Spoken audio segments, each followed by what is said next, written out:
Hello दोस्तों, आज के वीडियो में हम लोग कक्षा 10 की साइंस का पहला चैप्टर के ऑब्जेक्टिव को देखेंगे। तो चलिए वीडियो को शुरू करते हैं।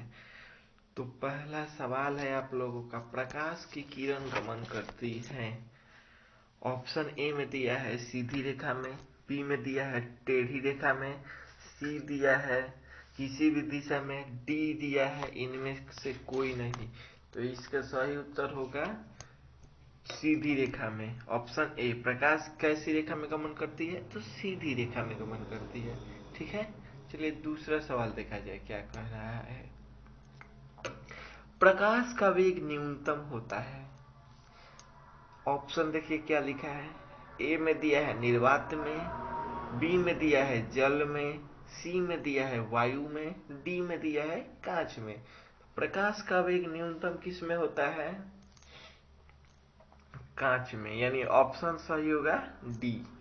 प्रकाश का वेग न्यूनतम किस में होता है? कांच में। ठीक है, ऑप्शन डी सही है इसका। क्वेश्चन नंबर 3 को देखिए क्या कह रहा है। मोटर गाड़ी के चालक के सामने लगा रहता है। मोटर गाड़ी के चालक के सामने लगा रहता है। ऑप्शन ए में दिया है समतल दर्पण, बी में दिया है उत्तल दर्पण, सी में दिया है अवतल दर्पण, डी में दिया है उत्तल लेंस। तो इसका सही उत्तर होगा ऑप्शन बी, उत्तल दर्पण। मोटर गाड़ी के चालक के सामने क्या लगा रहता है? उत्तल दर्पण लगा रहता है। ठीक है, क्वेश्चन नंबर 4 को देखा जाए। ठीक है, मोटर कार के हेडलाइट में किसका प्रयोग होता है? क्वेश्चन नंबर 4 क्या है? मोटर कार के हेडलाइट में किसका प्रयोग होता है?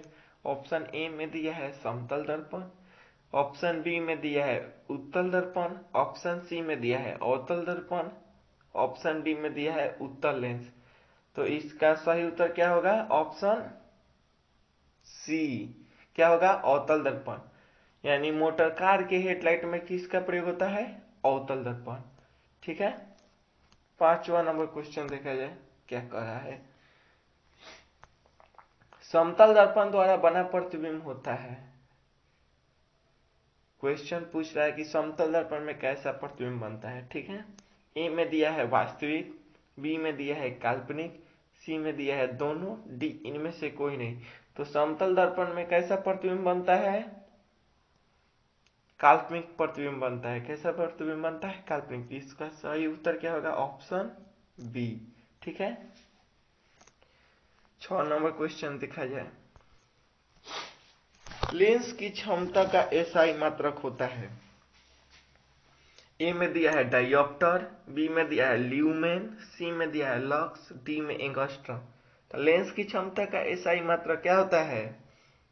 डायोप्टर। तो सही उत्तर इसका क्या होगा? Option A, dioptre. ठीक है, 7 नंबर क्वेश्चन को देखिए।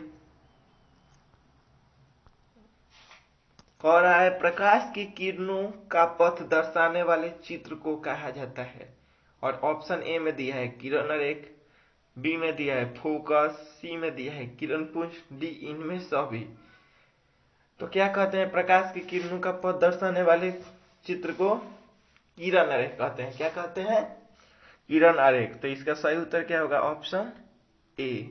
ठीक है, ऑप्शन ए सही आंसर। उसके बाद क्वेश्चन नंबर 8 को देखिए। कह रहा है दो डायोप्टर यानी 2D क्षमता वाले लेंस का फोकसांतर होता है।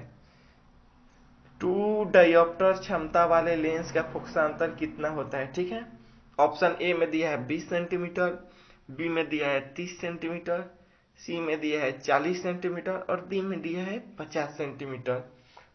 तो सही उत्तर क्या होगा? Option D, 50 centimetre. ठीक है, चलिए 9 नंबर क्वेश्चन को देखा जाए। 9 नंबर क्वेश्चन कह रहा है किसी उत्तल लेंस का फोकसांतर 50 सेंटीमीटर है तो उसकी क्षमता होगी। ऑप्शन ए में दिया है +5 डायोप्टर, बी में दिया है -5 डायोप्टर, सी में दिया है -2 डायोप्टर, डी में दिया है +2 डायोप्टर। तो इसका सही उत्तर क्या होगा? Option number D, +2 dioptre. ठीक है, चलिए 10 नंबर क्वेश्चन को देखा जाए। प्रकाश की किरणों के समूह को कहते हैं, यानी कह रहा है क्वेश्चन कि प्रकाश की किरणें के समूह को क्या कहते हैं। ऑप्शन ए में दिया है प्रकाश स्रोत, बी में दिया है किरण पुंज, सी में दिया है प्रदीप्त, डी में दिया है प्रकीर्णन। तो प्रकाश की किरणें के समूह को क्या कहते हैं, प्रकाश का किरण पुंज, यानी सही आंसर क्या है, ऑप्शन बी किरण पुंज। ठीक है, 11 नंबर क्वेश्चन को चलिए देखा जाए। 11 नंबर क्वेश्चन क्या है, उत्तल लेंस की क्षमता होती है, उत्तल लेंस की क्षमता क्या होती है। ए में दिया है ऋणात्मक, बी में दिया है धनात्मक, सी में दिया है ए और बी दोनों, डी दिया है इनमें से कोई नहीं।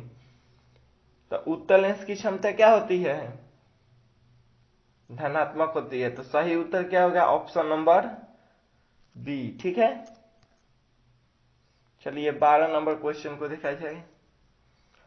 अवतल लेंस की क्षमता होती है, ऑप्शन ए में दिया है ऋणात्मक, बी में दिया है धनात्मक, सी में दिया है ए और बी दोनों, डी इनमें से कोई नहीं।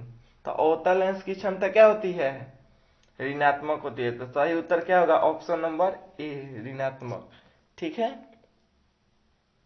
13 नंबर क्वेश्चन देखिए क्या कह रहा है। उत्तल लेंस को कहते हैं, यानी उत्तल लेंस का दूसरा नाम क्या है पूछ रहा है। ठीक है, ऑप्शन ए में दिया है अभिसारी लेंस, बी में दिया है द्वि उत्तल लेंस, सी में दिया है अपसारी लेंस, डी दिया है इनमें से कोई नहीं। तो क्या होगा, उत्तल लेंस का दूसरा नाम अभिसारी लेंस। तो सही उत्तर क्या होगा, ऑप्शन नंबर ए। ठीक है, चलिए 13 के बाद 14 नंबर देखा जाए। 14 नंबर क्वेश्चन देखिए क्या कह रहा है, अवतल लेंस को क्या कहते हैं। अवतल लेंस का दूसरा नाम क्या है। ऑप्शन ए में दिया है द्वि अभिसारी लेंस, बी में दिया है द्वि अवतल लेंस, सी में दिया है अपसारी लेंस, डी दिया है इनमें से कोई नहीं। क्या होगा, तो अवतल लेंस का दूसरा नाम क्या है, अपसारी लेंस, यानी सही उत्तर होगा ऑप्शन नंबर सी। ठीक है, अवतल लेंस को क्या कहते हैं, अपसारी लेंस कहते हैं। चलिए 15 नंबर क्वेश्चन देखिए क्या कह रहा है। निम्न में कौन सा पदार्थ लेंस बनाने के लिए प्रयुक्त नहीं किया जा सकता है, यानी लेंस बनाने में किसका प्रयोग नहीं किया जा सकता है। ऑप्शन ए में दिया है जल, बी में दिया है कांच, सी में दिया है प्लास्टिक, डी में दिया है मिट्टी। ठीक है, तो इसका सही उत्तर क्या होगा, ऑप्शन नंबर डी मिट्टी। लेंस बनाने में किसका प्रयोग नहीं किया जाता है, मिट्टी का प्रयोग नहीं किया जाता है। ठीक है, चलिए 16 नंबर क्वेश्चन देखिए क्या कह रहा है। किस दर्पण में हमेशा वस्तु से छोटा प्रतिबिंब प्राप्त होता है। क्या कह रहा है क्वेश्चन, किस दर्पण में हमेशा वस्तु से छोटा प्रतिबिंब, वस्तु से छोटा प्रतिबिंब किस दर्पण में प्राप्त होता है। ए में दिया है समतल दर्पण, बी में दिया है उत्तल दर्पण, सी में दिया है अवतल दर्पण, डी दिया है इनमें से कोई नहीं। तो किस में बनता है, उत्तल में। तो सही आंसर इसका क्या होगा, ऑप्शन नंबर बी उत्तल दर्पण। ठीक है, 17 नंबर क्वेश्चन देखिए क्या कर रहा है। किस दर्पण में वस्तु का बड़ा प्रतिबिंब बनता है। ऑप्शन ए में दिया है समतल दर्पण, बी में दिया है अवतल, सी में दिया है उत्तल, डी दिया है इनमें से कोई नहीं। किस दर्पण में वस्तु का बड़ा प्रतिबिंब बनता है, अवतल दर्पण में। किस दर्पण में, अवतल दर्पण में। तो सही आंसर इसका क्या होगा, ऑप्शन बी। ठीक है, 18 नंबर चलिए क्वेश्चन को देखते हैं। प्रकाश के परावर्तन के कितने नियम हैं। ऑप्शन ए में दिया है 1, ऑप्शन बी में दिया है 2, ऑप्शन सी में दिया है 3, ऑप्शन डी में दिया है 4। तो प्रकाश के परावर्तन के कितने नियम हैं, 2 नियम है। प्रकाश के परावर्तन के कितने नियम हैं, 2 नियम है, यानी सही आंसर होगा आपका ऑप्शन बी। ठीक है, चलिए 19 नंबर को देखा जाए। जब प्रकाश की किरण हवा से कांच में प्रवेश करती है तो मुड़ जाती है। जब प्रकाश की किरण हवा से कांच में प्रवेश करती है तो ऑप्शन ए में दिया है अभिलंब से दूर भागती है, अभिलंब के निकट आती है, अभिलंब के समानांतर रहती है, और डी में दिया है इनमें से कोई नहीं। सही आंसर क्या होगा इसका, ऑप्शन बी, जब प्रकाश की किरण कांच से हमें प्रवेश करेगी तो अभिलंब के क्या आएगी, निकट आएगी। तो सही आंसर ऑप्शन नंबर बी, अभिलंब के निकट। ठीक है, चलिए 20 नंबर क्वेश्चन देखिए क्या कह रहा है। फोटोग्राफिक कैमरा का अभिदृश्यक, अभिदृश्यक मतलब लेंस, यानी फोटोग्राफिक कैमरा में किस लेंस का उपयोग किया जाता है, इसको ऐसे भी पूछ सकता है। ठीक है, ऑप्शन ए में दिया है उत्तल लेंस, ऑप्शन बी में दिया है अवतल लेंस, ऑप्शन सी में दिया है उत्तल दर्पण, ऑप्शन डी में दिया है अवतल दर्पण। तो इसका सही उत्तर क्या होगा, फोटोग्राफी कैमरा का लेंस कैसा होता है बोलिए। तो इसका सही उत्तर होगा ऑप्शन नंबर ए, फोटोग्राफी के लेंस में किसका प्रयोग किया जाता है, उत्तल लेंस का प्रयोग किया जाता है। ठीक है, चलिए 21 नंबर क्वेश्चन देखिए क्या कह रहा है। साइड मिरर के रूप में प्रयुक्त होता है, यानी साइड मिरर के रूप में किसका प्रयोग किया जाता है। ए में दिया है अवतल दर्पण, बी में दिया है उत्तल दर्पण, सी में दिया है उत्तल लेंस और डी में दिया है प्रिज्म। तो साइड मिरर के रूप में किसका प्रयोग किया जाता है, उत्तल दर्पण के प्रयोग किया जाता है। तो इसका सही उत्तर क्या होगा, ऑप्शन बी, उत्तल दर्पण। ठीक है, चलिए 22 नंबर क्वेश्चन देखिए क्या कर रहा है। एक अवतल दर्पण की फोकस दूरी 10 सेंटीमीटर है तो उसकी वक्रता त्रिज्या होगी। एक अवतल दर्पण की फोकस दूरी एफ है आपका 10 सेंटीमीटर, तो आर पूछ रहा है, यही ना पूछ रहा है। तो आर बराबर क्या होता है 2f, यानी 2 गुना 10, यानी क्या होगा 20 सेंटीमीटर। तो इसका सही उत्तर क्या होगा, ऑप्शन नंबर बी। ठीक है, 20 सेंटीमीटर। चलिए 23 नंबर क्वेश्चन देखा जाए। निर्गत किरण एवं अभिलंब के बीच बने कोण को कहते हैं, निर्गत किरण और अभिलंब के बीच बने कोण को क्या कहते हैं। ए में दिया है आपतन कोण, बी में दिया है परावर्तन कोण, सी में दिया है निर्गत कोण, डी दिया है इनमें से कोई नहीं। तो क्या होगा, निर्गत किरण और एवं अभिलंब के बीच बने कोण को निर्गत कोण कहते हैं। क्या कहते हैं, निर्गत कोण। तो इसका सही आंसर क्या होगा, ऑप्शन नंबर सी, निर्गत कोण। ठीक है, चलिए 24 नंबर क्वेश्चन देखिए क्या कह रहा है। सरल सूक्ष्मदर्शी में किसका प्रयोग होता है, सरल सूक्ष्मदर्शी बनाने में किसका उपयोग होता है। ऑप्शन ए में दिया है अवतल दर्पण, बी में दिया है उत्तल दर्पण, सी में दिया है अवतल लेंस, डी में दिया है उत्तल लेंस। सही आंसर इसका होगा ऑप्शन डी, सरल सूक्ष्मदर्शी में किसका प्रयोग किया जाता है, उत्तल लेंस का। ठीक है, 25 नंबर क्वेश्चन देखिए क्या कह रहा है। किस लेंस के द्वारा सिर्फ काल्पनिक प्रतिबिंब बनता है, किस लेंस के द्वारा काल्पनिक प्रतिबिंब बनता है। ऑप्शन ए में दिया है उत्तल लेंस, बी में दिया है अवतल लेंस, सी में दिया है बाइफोकल या द्विफोक्सी लेंस। ठीक है, डी में दिया है इनमें से कोई नहीं। तो इसका सही आंसर क्या होगा, ऑप्शन बी, अवतल। अवतल लेंस में क्या बनता है, केवल काल्पनिक प्रतिबिंब बनता है। ठीक है, अवतल लेंस में सिर्फ काल्पनिक प्रतिबिंब ही बनता है। चलिए 26 नंबर, परावर्तन के नियम से निर्धारित होता है। 26 नंबर क्वेश्चन क्या कर रहा है, परावर्तन के नियम से निर्धारित होता है। ऑप्शन ए में दिया है आपतन कोण बराबर परावर्तन कोण, बी में दिया है परावर्तन कोण बराबर अपवर्तन कोण, सी में दिया है आपतन कोण बराबर विचलन कोण, डी दिया है इनमें से कोई नहीं।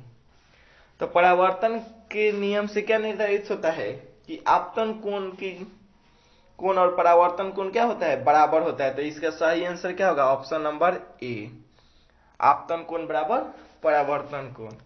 चलिए 27 नंबर क्वेश्चन देखिए क्या कह रहा है। काल्पनिक प्रतिबिंब होता है, काल्पनिक प्रतिबिंब होता है, तो काल्पनिक प्रतिबिंब कैसा होता है। ऑप्शन ए देखिए सीधा, ऑप्शन बी उल्टा, ऑप्शन सी दोनों, ऑप्शन डी कोई नहीं। तो इसका सही आंसर क्या होगा, ऑप्शन ए, काल्पनिक प्रतिबिंब कैसा होता है, हमेशा सीधा होता है। ठीक है, चलिए 28 नंबर क्वेश्चन देखा जाए। लेंस में मुख्य फोकस की संख्या कितनी होती है, लेंस में मुख्य फोकस की संख्या। तो देखिए ऑप्शन ए में दिया है 2, ऑप्शन बी में दिया है 1, ऑप्शन सी में दिया है 3, ऑप्शन डी में दिया है कोई नहीं। तो इसका सही आंसर क्या होगा? Option A. लेंस में कितनी फोकस होती है?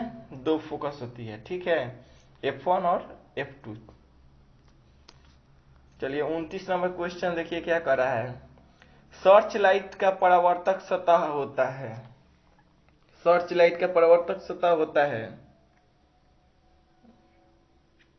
ऑप्शन ए में दिया है उत्तल, ऑप्शन बी में दिया है अवतल, ऑप्शन सी में दिया है समतल, ऑप्शन डी दिया है कोई नहीं। तो इसका सही उत्तर क्या होगा?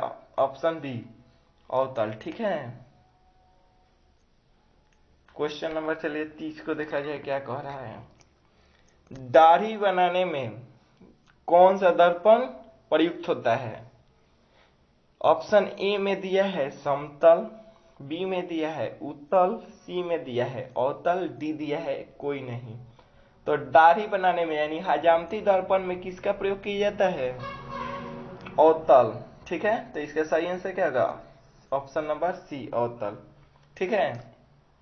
चलिए 31 नंबर देखा जाए। एक उत्तल लेंस की क्षमता 1 डायोप्टर है, तो उस लेंस की फोकस दूरी क्या होगी? ऑप्शन ए में दिया है +10 सेंटीमीटर, बी में दिया है -10 सेंटीमीटर, सी में दिया है +100 सेंटीमीटर, डी में दिया है -100 सेंटीमीटर। तो इसका सही उत्तर क्या होगा? ऑप्शन सी, +100 सेंटीमीटर, ठीक है। चलिए 32 नंबर क्वेश्चन को देखा जाए क्या कह रहा है। किसी गोलीय दर्पण तथा किसी पतले गोलीय दोनों की फोकस दूरियां -15 सेंटीमीटर है। दर्पण तथा लेंस संभवतः है। फिर से क्वेश्चन देखा जाए। किसी गोलीय दर्पण, ठीक है, तथा किसी पतले गोलीय लेंस दोनों की फोकस दूरी क्या है? -15, यानी दर्पण की भी फोकस दूरी -15 है और गोलीय लेंस जो है उसकी भी फोकस दूरी कितना है? -15। तो पूछा है वो दर्पण कौन सा है और लेंस कौन सा है। ऑप्शन ए में दिया है दोनों अवतल, बी में दिया है दोनों उत्तल, सी में दिया है अवतल दर्पण तथा लेंस उत्तल, डी में दिया है दर्पण उत्तल तथा लेंस अवतल। तो इसके क्या होगा? दोनों अवतल, ऑप्शन ए, दोनों अवतल, सही आंसर।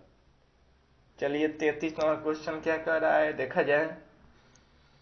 प्रकाश के अपवर्तन के कितने नियम हैं? ऑप्शन ए में दिया है 1, ऑप्शन बी में दिया है 2, ऑप्शन सी में दिया है 3, ऑप्शन डी में दिया है 4। तो प्रकाश के अपवर्तन के कितने नियम है? 2 नियम है, ठीक है। तो सही आंसर क्या होगा? Option number B. अब प्रकाश के परावर्तन के नियम पूछेगा तो कितने है? वो भी 2 है, ठीक है। चलिए 34 नंबर क्वेश्चन को देखा जाए। किसी माध्यम के अपवर्तनांक का मान होता है, किसी माध्यम के अपवर्तनांक का मान होता है। ऑप्शन ए में दिया है sin i बटा sin r, बी में दिया है sin r बटा sin i, सी में दिया है sin i into sin r, D में दिया है sin i plus sin r। तो इसका सही आंसर क्या होगा? Option number A, sin i बटा sin r, ठीक है। सही आंसर क्या होगा? Option number A. चलिए 35 नंबर को देखा जाए। एक उत्तल लेंस होता है, यानी उत्तल लेंस कैसा होता है, ठीक है, ये पूछ रहा है। ऑप्शन ए में दिया है सभी जगह समान मोटाई का, बी में दिया है बीच की अपेक्षा किनारों पर मोटा, सी में दिया है किनारों की अपेक्षा बीच में मोटा, डी दिया है इनमें से कोई नहीं, ठीक है। पूछ रहा है और एक उत्तल लेंस कैसा होता है? उत्तल लेंस कैसा होता है? किनारों की अपेक्षा बीच में मोटा, यानी उत्तल लेंस कैसा होता है?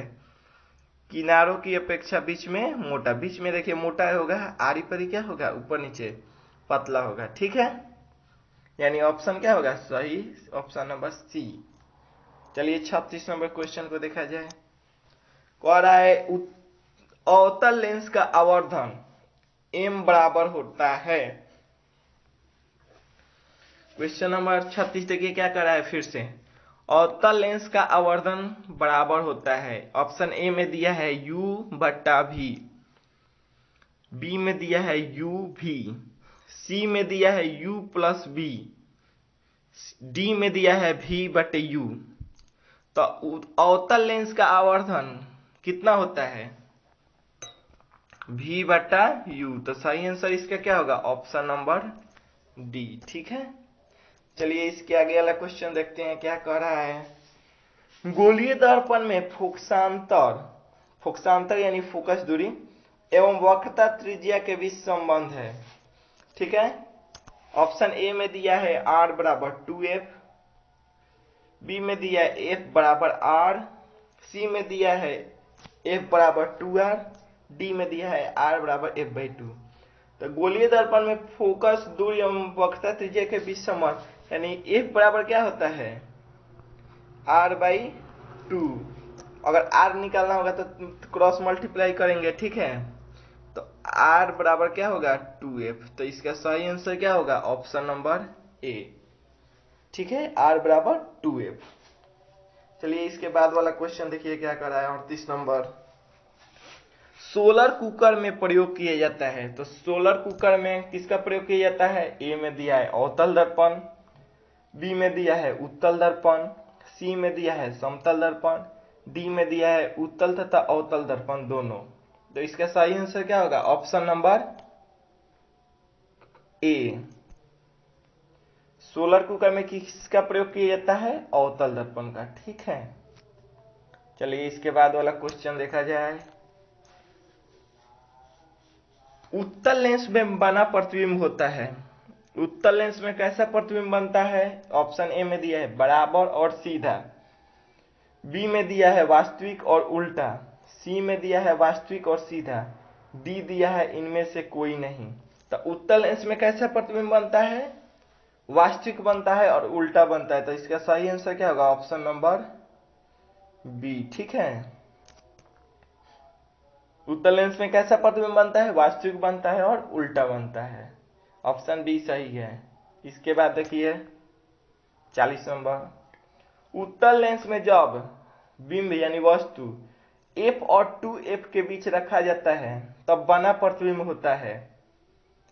यानी उत्तल लेंस में जब वस्तु को f और 2f के बीच रखेंगे तो कैसा प्रतिबिंब बनेगा, यह पूछ रहा है। ठीक है, ऑप्शन ए में दिया है बड़ा और वास्तविक, बी में दिया है छोटा और वास्तविक, डी में दिया है छोटा और काल्पनिक, डी में दिया है बड़ा और काल्पनिक। तो इसका सही आंसर क्या होगा? उत्तल लेंस में जब वस्तु को f और 2f के बीच रखेंगे तो प्रतिबिंब बड़ा बनेगा और क्या बनेगा? वास्तविक बनेगा। इसका सही आंसर क्या है? Option number A. ठीक है, 40 के बाद 41 नंबर देखिए, दो वक्रीय पृष्ठों से घिरे ठोस माध्यम को कहते हैं। यानी दो वक्रीय पृष्ठों से घिरे ठोस माध्यम को क्या कहते हैं? ऑप्शन ए देखिए गोलीय दर्पण, बी में देखिए त्रिज्या, सी में दिया है गोलीय लेंस, डी में दिया है समतल दर्पण। दो वक्रीय पृष्ठों से घिरे ठोस माध्यम को क्या कहते हैं? गोलीय लेंस। क्या कहते हैं? गोलीय लेंस। ठीक है, तो इसका सही आंसर क्या होगा? Option number C. चलिए इसके बाद वाला क्वेश्चन को देखा जाए। वह गोलीय दर्पण जो बाहर की तरफ वक्रित हो क्या कहलाता है? वह गोलीय दर्पण जो बाहर की तरफ वक्रित हो उसे क्या कहते हैं? ऑप्शन ए में देखिए अवतल दर्पण, बी में दिया है समतल दर्पण, डी में दिया है उत्तल दर्पण, डी में दिया है इनमें से कोई नहीं। तो क्या होगा इसका? ऑप्शन नंबर सी उत्तल दर्पण। वह गोलीय दर्पण जो बाहर की तरफ वक्रित हो, यानी बाहर की जो तरफ जो वक्रित रहता है उसे क्या कहते हैं? उत्तल दर्पण। तो सही आंसर क्या होगा? Option number C. ठीक है, चलिए इसके बाद वाला देखते हैं। गोलीय दर्पण के परावर्तक पृष्ठ के केंद्र को दर्पण का कहा जाता है। गोलीय दर्पण के परावर्तक पृष्ठ के केंद्र को क्या कहते हैं, यही पूछ रहा है। तो ए में दिया है मध्य, बी में दिया है ध्रुव, सी में दिया है गोलार्ध, डी में दिया है अक्ष। तो इसका सही उत्तर क्या होगा? Option number B. गोलीय दर्पण के परावर्तक सतह के केंद्र को क्या कहते हैं? दर्पण का ध्रुव कहते हैं। ठीक है, तो सही आंसर क्या होगा? Option B. चलिए इसके बाद वाला क्वेश्चन देखा जाए। किसी लेंस द्वारा उत्पन्न आवर्धन का एसआई मात्रक क्या होता है? ऑप्शन ए में दिया है मीटर, बी में दिया है सेंटीमीटर, सी में दिया है मिलीमीटर, डी में दिया है मात्रक विहीन। तो किसी लेंस द्वारा उत्पन्न आवर्धन का मान एसआई मात्रक क्या होता है? तो उसका एसआई मात्रक नहीं होता है। ठीक है, तो ऑप्शन क्या होगा? डी, मात्रक विहीन। ठीक है, चलिए इसके बाद वाला क्वेश्चन देखिए क्या कह रहा है। लेंस के केंद्रीय बिंदु को कहते हैं, यानी लेंस के मध्य बिंदु, केंद्रीय बिंदु यानी मध्य बिंदु को क्या कहते हैं? ए में दिया है वक्रता केंद्र, बी में दिया है प्रकाशिक केंद्र, सी में दिया है द्वारक केंद्र, डी में दिया है अक्ष केंद्र। क्या होगा? इसका सही आंसर होगा ऑप्शन बी, यानी लेंस के केंद्रीय बिंदु को क्या कहते हैं? प्रकाशिक केंद्र। ठीक है, याद कर लीजिएगा। चलिए इसके बाद वाला क्वेश्चन देखिए। किसी शब्दकोश में पाए गए छोटे अक्षरों को पढ़ते समय आप निम्न में से कौन सा लेंस पसंद करेंगे? यानी शब्दकोश यानी डिक्शनरी, किसी डिक्शनरी में लिखे गए छोटे अक्षरों को पढ़ते समय आप किस लेंस का उपयोग करेंगे? ठीक है, यही पूछ रहा है। ऑप्शन ए में दिया है 50 सेंटीमीटर फोकस दूरी का अवतल लेंस, बी में दिया है 50 सेंटीमीटर फोकस दूरी का उत्तल लेंस, सी में दिया है 5 सेंटीमीटर फोकस दूरी का अवतल लेंस, और डी दिया है 5 सेंटीमीटर फोकस दूरी का उत्तल लेंस। तो इसका सही उत्तर क्या होगा? ऑप्शन डी, 5 सेंटीमीटर फोकस दूरी का उत्तल लेंस। ठीक है, चलिए अगला क्वेश्चन देखा जाए। इनमें से कौन सा दर्पण का सूत्र है? तो दर्पण सूत्र क्या है यही पूछ रहा है।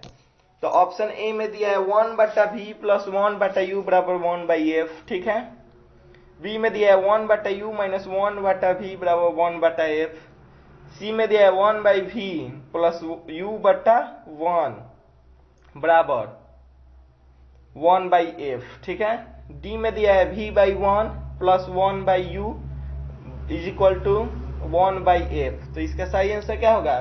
दर्पण सूत्र आप लोग पढ़े होंगे, क्या होता है? 1/v + 1/u = 1/f। ठीक है, तो इसका सही उत्तर क्या होगा? Option A, 1/v + 1/u = 1/f। ठीक है, चलिए इसके बाद वाला क्वेश्चन क्या कह रहा है देखा जाए। गोलीय दर्पण का वक्रता केंद्र को किस अक्ष से निरूपित किया जाता है? गोलीय दर्पण के वक्रता केंद्र को किससे सूचित किया जाता है? ऑप्शन ए में दिया है सी, बी में दिया है पी, सी में दिया है ओ, डी में दिया है एफ। तो गोलीय दर्पण के वक्रता केंद्र को किससे सूचित किया जाता है? सी से सूचित किया जाता है। ठीक है, तो ऑप्शन नंबर ए सही होगा। ठीक है, चलिए इसके बाद वाला क्वेश्चन देखिए। निर्वात में प्रकाश की चाल, छाल लिखा गया है चाल। ठीक है, सुधार लीजिएगा। निर्वात में प्रकाश की चाल कितनी होती है? ए में दिया है 3 × 10⁸ मीटर प्रति सेकेंड। ठीक है, यानी 3 × 10⁸ मीटर प्रति सेकेंड। बी में दिया है 2 × 10⁸ किलोमीटर प्रति सेकेंड। ठीक है, सी में दिया है 3 × 10⁹ मीटर प्रति सेकेंड, डी में दिया है 3 × 10⁻10 मीटर प्रति सेकेंड। तो इसका सही उत्तर क्या होगा? निर्वात में प्रकाश की चाल कितना होता है? 3 × 10⁸ मीटर प्रति सेकेंड। तो सही आंसर होगा ऑप्शन नंबर ए। ठीक है, चलिए इसके बाद वाला क्वेश्चन देखिए। दंत विशेषज्ञ मरीजों के दांत को बड़ा प्रतिबिंब देखने के लिए किस दर्पण का उपयोग करते हैं? यानी डॉक्टर्स मरीजों के दांत, कान आदि को देखने के लिए किस दर्पण का प्रयोग करते हैं? तो ए में दिया है अवतल दर्पण, बी में दिया है समतल दर्पण, सी में दिया है उत्तल दर्पण, डी में दिया है सभी। तो डॉक्टर किस दर्पण का उपयोग करते हैं? अवतल दर्पण। सही आंसर क्या होगा? ऑप्शन ए, अवतल दर्पण। ठीक है, चलिए 51 नंबर देखा जाए। पतले लेंस की आवर्धन क्षमता होती है। पतले लेंस की आवर्धन क्षमता है, ऑप्शन ए में दिया है कम, बी में दिया है अधिक, सी में दिया है संतुलित, डी में दिया है सभी। तो पतले लेंस की आवर्धन क्या होती है? कम होती है। तो सही आंसर होगा ऑप्शन ए, कम। ठीक है, चलिए इसके बाद वाला क्वेश्चन देखा जाए क्या कह रहा है। मोटे लेंस की आवर्धन क्षमता होती है। मोटे लेंस की आवर्धन क्षमता ए में दिया है कम, बी में दिया है अधिक, सी में दिया है संतुलित, डी में दिया है कोई नहीं। तो मोटे लेंस की आवर्धन क्या होता है? पतला लेंस का कहेगा तो कम होता है, तो मोटा लेंस का अधिक होता है। तो सही आंसर क्या है? Option number B. ठीक है, चलिए अगला क्वेश्चन को देखा जाए क्या कह रहा है। अवतल दर्पण के ध्रुव और मुख्य फोकस के बीच रखे प्रतिबिंब की प्रकृति होती है। कह रहा है अवतल दर्पण के ध्रुव और मुख्य फोकस के जब बीच वस्तु को रखेंगे तो प्रतिबिंब की प्रकृति कैसी होगी? ठीक है, ऑप्शन ए में दिया है आभासी तथा उल्टा, बी में दिया है आभासी एवं सीधा, सी में दिया है काल्पनिक एवं सीधा, डी में दिया है सभी। तो इसका सही आंसर क्या होगा? Option B. जब अवतल दर्पण के ध्रुव और मुख्य फोकस के बीच रखेंगे तो वस्तु की प्रकृति क्या होगी? प्रतिबिंब की प्रकृति क्या होगी? आभासी बनेगा और क्या बनेगा? सीधा बनेगा। तो ऑप्शन नंबर क्या होगा? बी। ठीक है, चलिए इसके बाद वाला क्वेश्चन को देखिए क्या कह रहा है। उत्तल लेंस का प्रकाशिक केंद्र और मुख्य फोकस के बीच रखे बिंब का प्रतिबिंब की प्रकृति होती है। यानी उत्तल लेंस के प्रकाशिक केंद्र और मुख्य फोकस के बीच अगर रखेंगे वस्तु को तब प्रतिबिंब की प्रकृति कैसी होगी, यही पूछ रहा है। ऑप्शन ए में दिया है आभासी तथा उल्टा, बी में दिया है आभासी एवं सीधा, सी में दिया है काल्पनिक एवं सीधा, डी दिया है इनमें से कोई नहीं। क्या होगा? उत्तल लेंस में जब प्रकाशिक केंद्र और मुख्य फोकस के बीच अगर वस्तु को रखेंगे तो प्रतिबिंब कैसा बनेगा? आभासी बनेगा और सीधा बनेगा। सही आंसर क्या होगा? Option B.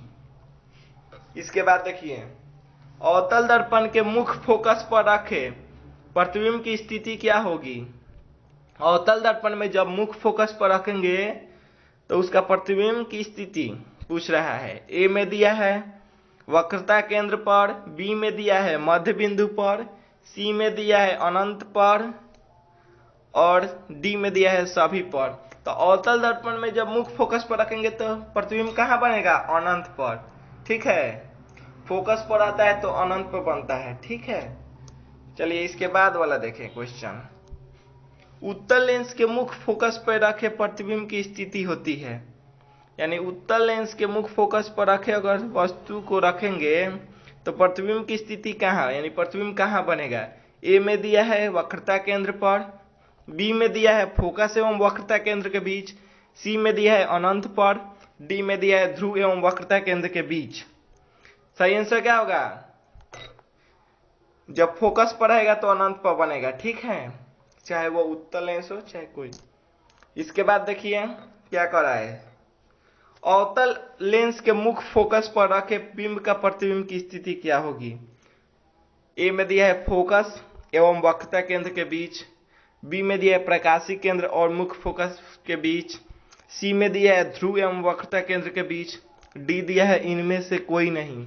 सही आंसर क्या होगा? ऑप्शन नंबर बी, प्रकाशिक केंद्र और फोकस के बीच। चलिए इसके बाद वाला क्वेश्चन देखिए क्या कर रहा है। अवतल लेंस के सामने अनंत पर रखे बिंब की प्रतिबिंब की स्थिति। अवतल लेंस के सामने अनंत पर अगर वस्तु को रखेंगे तो उसकी प्रतिबिंब कहाँ बनेगा, यही पूछ रहा है। ऑप्शन ए में दिया है वक्रता केंद्र पर, बी में दिया है फोकस पर, सी में दिया है अनंत पर, डी में दिया है ध्रुव पर। इसका सही उत्तर क्या होगा? फोकस पर, यानी ऑप्शन बी सही आंसर। ठीक है, अगला क्वेश्चन चलिए देखते हैं क्या है। लास्ट क्वेश्चन है, अवतल दर्पण के सामने अनंत पर रखे बिंब का प्रतिबिंब, यानी अवतल दर्पण के सामने जब अनंत पर वस्तु को रखेंगे तो उसका प्रतिबिंब कहाँ बनेगा। ऑप्शन ए में दिया है वक्रता केंद्र पर, बी में दिया है अनंत पर, सी में दिया है ध्रुव पर, डी में दिया है फोकस पर। सही आंसर क्या होगा, ऑप्शन डी। जब अनंत पर रखेंगे तो कहाँ बनेगा प्रतिबिंब, फोकस पर। ठीक है, चलिए लास्ट है, थैंक यू। ठीक है, याद कर लीजिएगा।